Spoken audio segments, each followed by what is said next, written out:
diambilin lagi satu-satu sama mereka tuh. Mereka berusaha untuk ngambilin. Wah. Wah. Desa Sumberdem terkenal penghasil pete karena di sini tuh pohonnya besar-besar dan juga tersebar luas.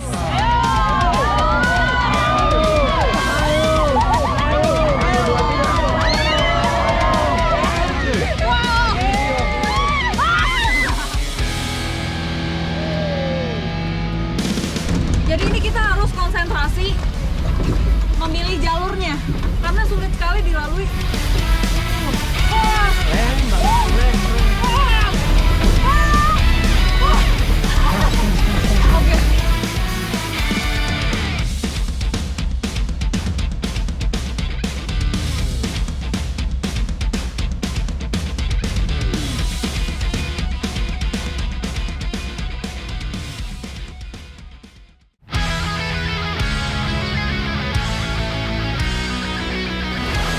Pantai Tambakrejo terletak di Desa Tambakrejo, Kabupaten Blitar.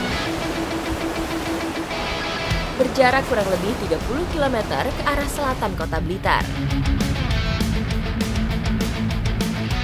Setahun sekali pantai berpasir putih ini menggelar syukuran laut sebagai ungkapan terima kasih atas hasil laut selama setahun. Sekaligus harapan hasil yang baik di masa yang akan datang. Upacara larung sesaji sebentar lagi akan dimulai. Jadi ini sesajinya yang sudah dikumpulkan akan dibawa ke pelabuhan yang nantinya juga akan dibawa ke tengah laut untuk dilarungkan. Tradisi larung sesaji dimulai dengan mengarak semua sesaji ke arah pelabuhan, termasuk kepala sapi sebagai simbol hasil ternak, serta buah dan sayuran sebagai simbol hasil pertanian. Kapal-kapal besar inilah yang biasa digunakan nelayan di sini untuk menangkap ikan selama beberapa hari di laut. Jadi sebentar lagi kita akan jalan ke tengah karena ini merupakan pantai selatan, makanya nggak heran ombaknya besar. Bentar lagi kita akan terombang-ambing. Upacara syukur laut biasa dilaksanakan pertengahan tahun, bertepatan dengan musim ombak tinggi. Tidak heran, acaranya cukup ramai karena kebanyakan nelayan tidak pergi melaut. Kapal-kapal yang di belakang tuh sudah ikut berputar bersama kita. Jadi memang sebelum ke tengah laut tradisinya kita harus berputar dulu. Kurang lebih selama 3 kali putaran baru nanti menuju ke tengah laut ramai-ramai. Seperti inilah ombak laut selatan saat sedang tinggi. Arak-arakan perahu kami dibuat berguncang kuat. Pelan-pelan Pak Sopir! Tidak selalu perahu besar yang ikut dalam acara. Warga yang lain bahkan menggunakan perahu kecil menembus ombak demi mengikuti kemeriahan acara syukur laut. Wah! Ini seru banget karena kapalnya semua berjejer dari ujung sebelah sana sampai ke sana. Kita berjalan berbaris bersama-sama menuju ke titik pelarungan ini nih, sesaji. Dan jaraknya itu sekitar 30 menit. Titik pelarungan sesaji tidak jauh dari rumpon milik nelayan. Ini kita sudah sampai di titik pelarungan, sedang bersiap-siap untuk diturunkan ke bawah.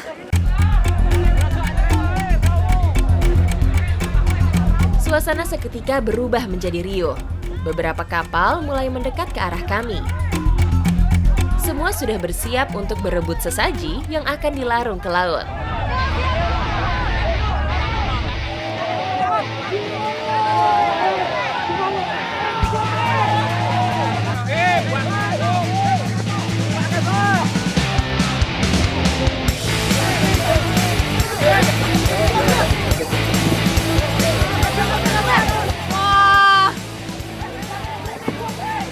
Satu persatu ini sudah dilarungkan, tapi memang serunya itu jadi bahan rebutan masyarakat. Jadi yang sudah dilarungkan bisa diambilin lagi satu-satu sama mereka tuh. Mereka berusaha untuk ngambilin. Wah! Wah!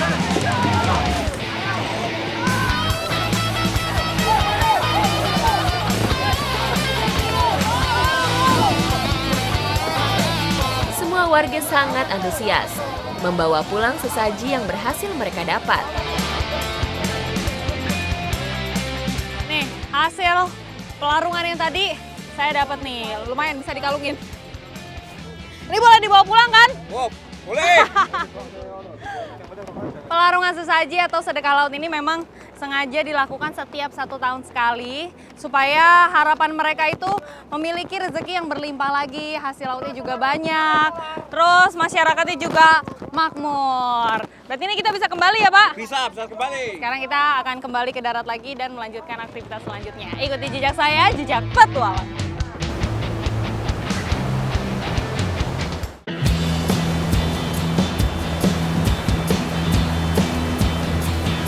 Selesai mengikuti larung sesaji, perjalanan saya lanjutkan ke pasar ikan.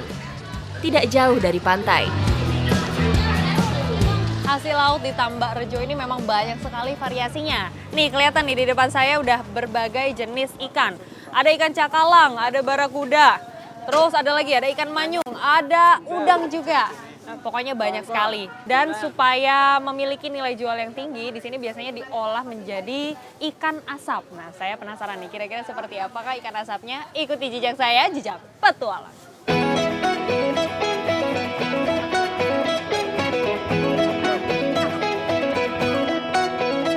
Ikan asap atau ikan yang diawetkan dengan cara pengasapan memiliki aroma khas serta rasa gurih dan lezat. Olahan ini menjadi primadona bagi para pengunjung yang datang ke Tambak Rejo. Sebelum diasapkan, ikan harus dibersihkan dan dibuang bagian isi perutnya. Untuk ikan yang berukuran besar, harus dipotong terlebih dahulu agar asap bisa menyerap ke dalam daging. Cara mencapitnya juga nggak bisa sembarangan. Ibunya tadi ngasih teori, bagian mata harus sejajar dengan ini nih, bambunya, bambu pecapitnya. Kalau enggak nanti bisa sengkleh atau keluar putus. Membakar atau mengasapi ikan sebaiknya dipilih ukuran yang sama supaya matang merata. Di sini prosesnya ada 2, yaitu pemanggangan kemudian pengasapan. Apalagi ikannya yang besar-besar seperti ini. Membutuhkan waktu kurang lebih 10 menit aja, dia udah matang, habis itu bisa langsung diasapkan. Supaya rasanya lebih enak. Untuk ikan utuh atau daging berukuran besar, biasanya dimatangkan dengan cara dipanggang. Sedangkan daging potongan kecil cukup diasapi sampai daging berwarna kuning keemasan. Hanya membutuhkan waktu 5 menit. Nih, lihat udah kelihatan menguning dan artinya udah bisa diangkat. Cepet banget Pak prosesnya. Harga ikan asap dijual Rp2.500 per potong, sedangkan ikan utuh dijual Rp15.000 per ekornya. Nah ini setelah diangkat kelihatan di bawahnya itu ada tongkol jagung atau di sini bahasa Jawanya apa Pak? Janggul, janggel. Nah itulah yang membuat warnanya jadi kekuningan seperti ini. Asap dari pembakaran tongkol jagung lebih banyak dibandingkan dengan batok kelapa atau bahan yang lain. Gak afdol rasanya kalau saya cuma ikut manggang atau cuma ikut ngasepin aja. Karena abis ini saya mau nyobain juga nih, ngolah ikannya. Ikuti jejak saya, jejak petualang.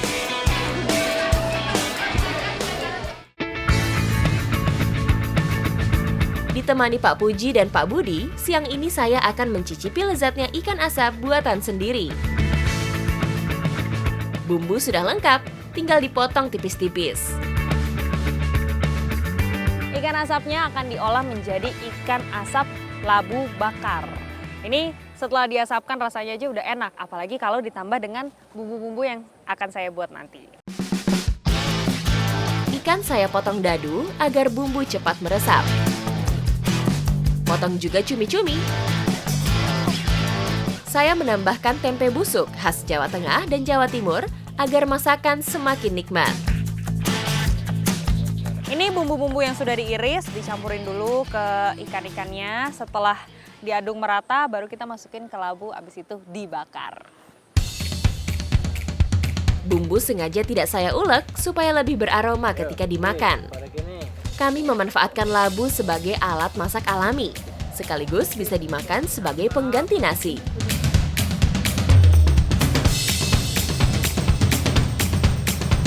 Ini berarti kita tunggu berapa lama Pak Puji? Ya sejaman lah. Karena memang labu ini punya daging yang tebal, jadi kita harus tunggu sampai dia berubah bentuk menjadi lebih lembek dagingnya.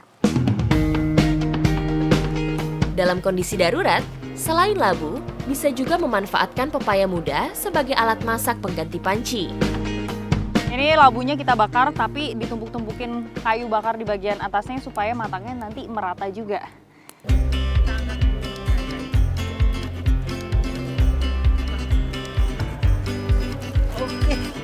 Yuk, kita sambil buka yuk.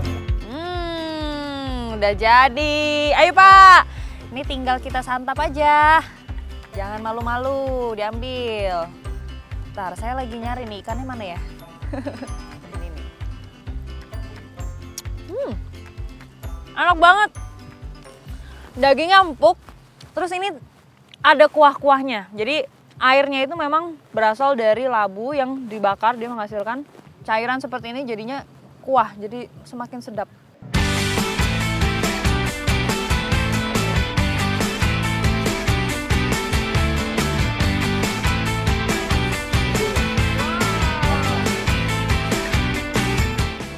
Labunya ini juga bisa dimakan, karena dia juga sudah matang di bagian bawah, jadi tinggal kita makan aja.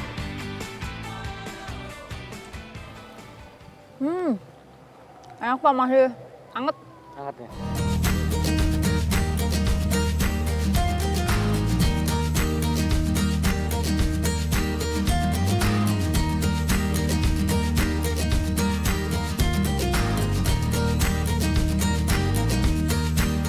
Istimewa sekali rasanya bisa mengolah hasil laut dipadu-padankan dengan labu. Kalau ikan asap atau cumi asap itu kan udah biasa ya Pak. Kali ini dicampur dengan labu rasanya jadi luar biasa. Ikuti jejak saya, Jejak Petualang.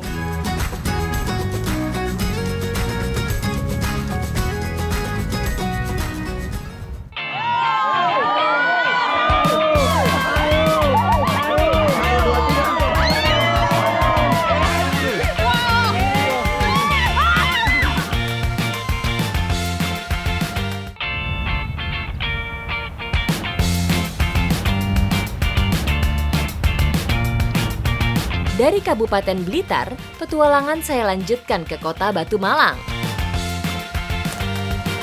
Kali ini saya ditemani Pak Sukat, pemilik kebun petai yang akan kita panen.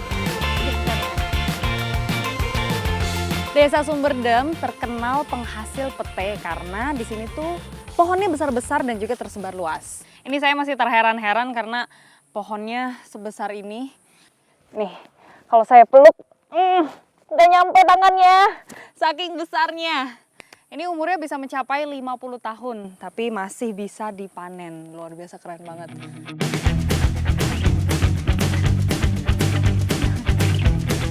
Ketika musim panen, pohon ini bisa menghasilkan lebih dari 1.500 keris petai.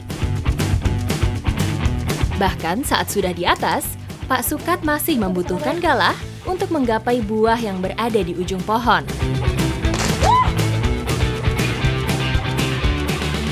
Udah cukup nih Pak. Banyak banget soalnya. Oke, sambil nunggu Bapak turun, kita ngambil petai gimana? Kamu suka nggak? Suka. Beneran? Ya udah kita coba petainya kira-kira yang mana yang bisa.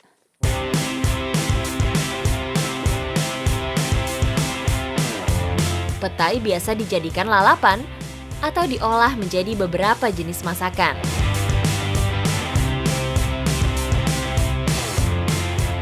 Abis ini kita mau cari ikan untuk dimasak bareng petainya. Kira-kira seperti apa? Ikuti jejak saya, Jejak Petualang.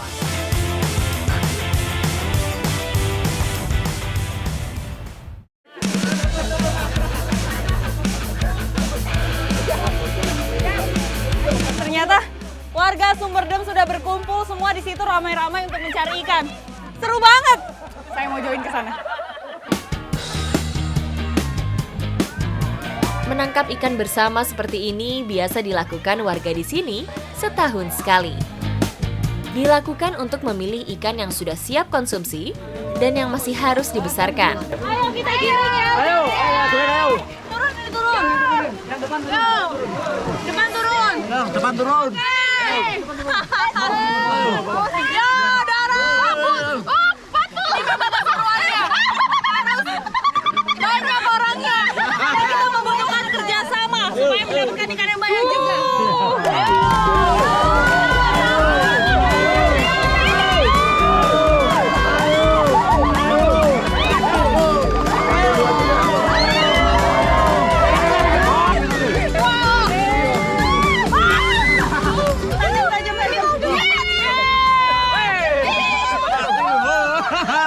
Jadi rata-rata di sini ikan yang didapatkan itu ikan nila.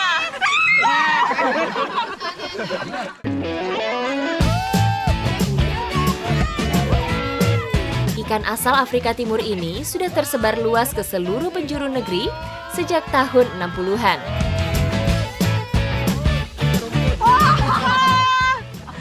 Ini dapat jenis ikan yang lain, Pak. Wow. Oh ini Mbak, Kenapa? ini ikan ini yang kita lindungi nih. Oh gitu.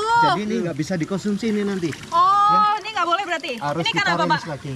Ini warga setempat sih kotesan namanya. Oh, Kalau- ikan kotes. Iya. Endemi yang asli itu. Iya. Wah, ini ada satu ikan ketangkep di jaring kita, tapi ikan ini ternyata menurut warga di sini nggak boleh dikonsumsi. Jadi berarti kita rilis aja ya, Pak. Rilis lagi. Ini namanya ikan kotes, nggak boleh dimakan di sini. Kita ngambil ikan yang lain aja. Iya. Ini rilisnya di mana, Pak? Nanti ada sana. Itu Oh, yang di sana. buat konservasi Oke, kita mau ya. rilisnya di sebelah Iya. sana.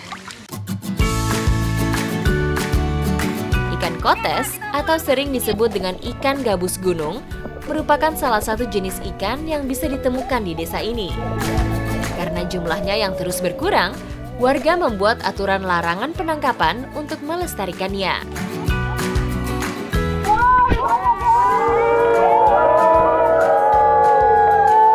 Ini hasil yang didapatkan udah banyak banget, bisa untuk kita makan rame-rame.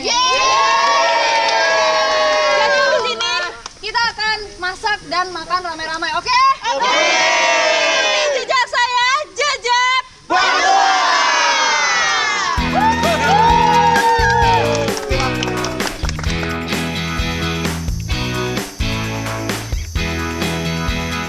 Semua doyan pete nggak?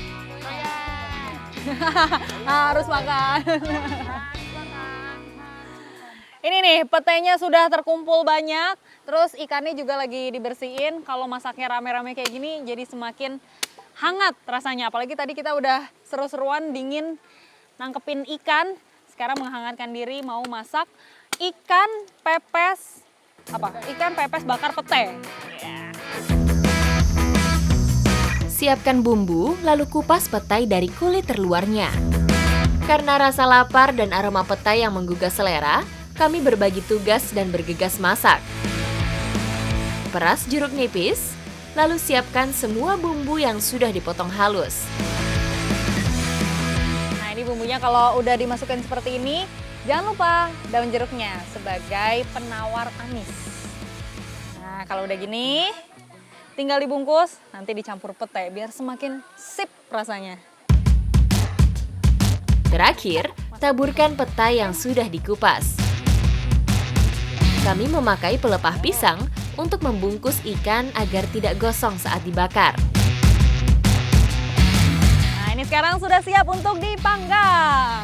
Yuk, kamu beres-beres itu dulu ya. Nah, kalau udah kayak gini, tinggal tunggu matangnya itu kelihatan dari warna gerbong pisangnya nanti yang berubah.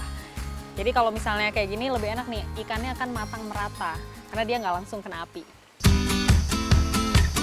Proses pembakaran biasanya memerlukan waktu sekitar 15-20 menit, tergantung dari besar kecilnya api. Udah mateng. Karena ini udah kelihatan gosong, gerbong pisangnya hampir hancur. Kita angkat dulu. Nah, hati-hati.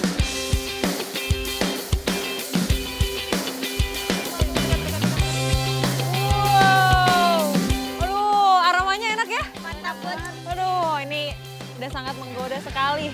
Ada yang sampai gosong-gosong tuh. Kematangan. Waduh, ada lauk tambahan nih. Petainya dibakar. Jadi petai bakar ini menjadi salah satu makanan favorit masyarakat di sini juga. Tuh, langsung semangat bakar petai. Petai bakar memiliki karakter rasa yang agak manis dan aroma yang tidak terlalu kuat.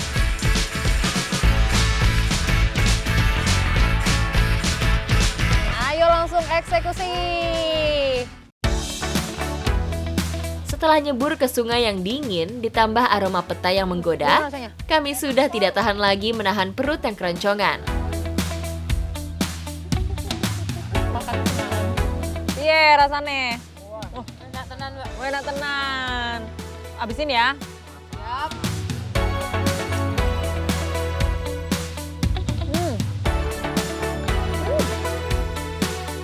Enak banget. Bumbunya meresap semua. Rasanya gurih.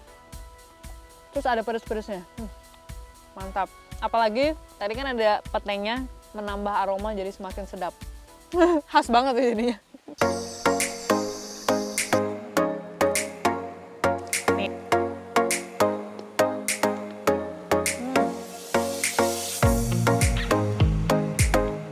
Ya sih, kalau dari rasa dia ada manis-manisnya. Jadi nggak terlalu pahit kalau kayak yang masih mentah ya. Tambah nasi mungkin enak. Bagi sebagian orang, termasuk saya, makan petai memberi sensasi rasa yang khas dan unik. Meski begitu, mengonsumsi petai secara berlebihan tidak disarankan. Terlebih untuk penderita asam urat, karena petai memiliki kandungan purin tinggi yang dapat meningkatkan kadar asam dalam darah.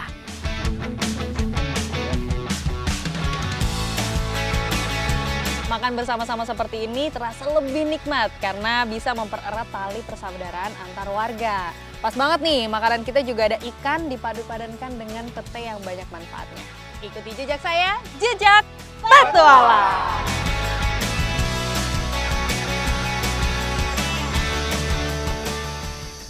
Jadi ini kita harus konsentrasi memilih jalurnya karena sulit sekali dilalui.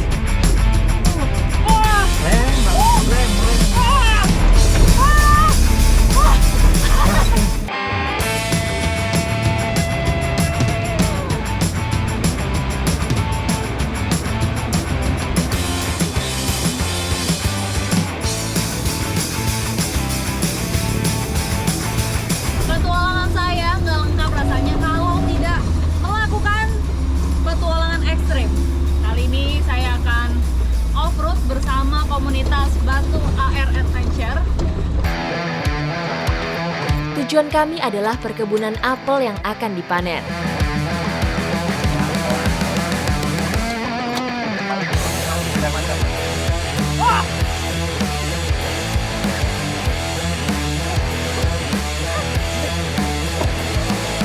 Yang makin sulit kita lewati itu karena jalanannya itu kering. Betul. Justru kalau misalnya jalanannya basah akan lebih mudah nyetirnya.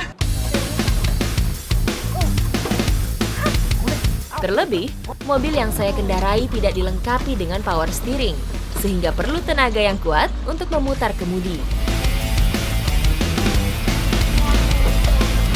Jadi ini kita harus konsentrasi memilih jalurnya karena sulit sekali dilalui.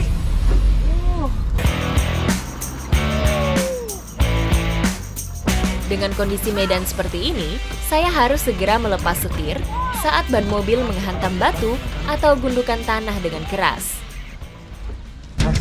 Gaspol! Waduh, di jalurnya. Di depan ada turunan tajam, jadi kita pelan-pelan main rem dan menyeimbangkan setir juga antara kanan dan kirinya. Wah!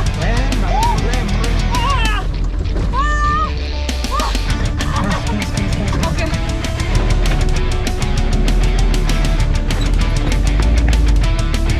Bener-bener ini ekstrem.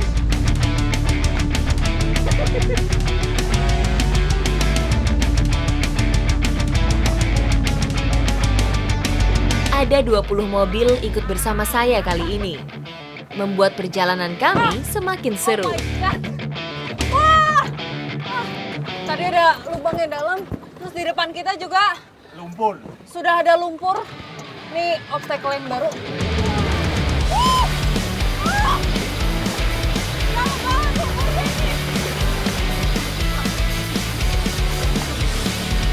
Oke, kita gas terus ya, biar kita nggak terjebak di tengah.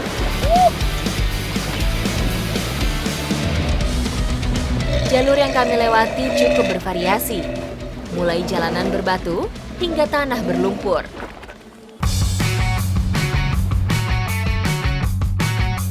Tujuan kami sudah semakin dekat, yaitu kebun buah ikon Kota Batu. Sampai kita. Udah sampai nih di perkebunan apel dan habis ini rame-rame kita mau panen apel. Keranjangnya udah disiapin. Iklim Kota Batu yang sejuk dan kering sangat cocok untuk budidaya apel. Mayoritas yang tumbuh di dataran tinggi Kota Batu ini apel ana namanya. Nah, dia emang dari segi ukuran segini aja. Tidak terlalu besar dan tidak terlalu kecil. Terus yang dipanen yang warnanya sudah kemerahan seperti ini. Apel ana merupakan buah asli dari Malang. Daging buahnya lunak tapi padat berisi. Jenis apel yang satu ini tumbuh dengan baik di ketinggian di atas 700 meter di atas permukaan laut.